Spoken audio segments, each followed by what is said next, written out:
বৃহস্পতিবার পবিত্র রাতে কেউ যদি এই দোয়াটি 100 বার পরে, কোনো দিন পৃথিবীর কোনো মানুষের কাছে তার হাত পাততে হবে না। পৃথিবীর সব কিছু তার পায়ের নিচে আল্লাহ হাজির করে দিবেন। দারিদ্রতা থেকে মুক্তি দান করবেন, বিপদ আপদ থেকে মুক্তি দান করবেন, তার সম্মানকে সুউচ্চতা দান করবেন, অসুস্থতা থেকে দূরে রাখবেন।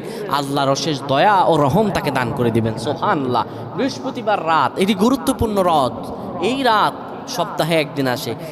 আরবিতে রাত আগে আসে, দিন পরে আসে। সুতরাং বৃহস্পতিবারের যে দিন গিয়ে রাত, এটি বৃহস্পতিবার রাত নয়, এটি শুক্রবারের রাত, এটি জুমাবারের রাত, এটি দোয়া কবুলের রাত, আল্লাহর কাছাকাছি হওয়ার রাত। সুবহানাল্লাহ। এই বৃহস্পতিবার রাত আল্লাহ তাআলা বান্দার দোয়া কবুল করেন।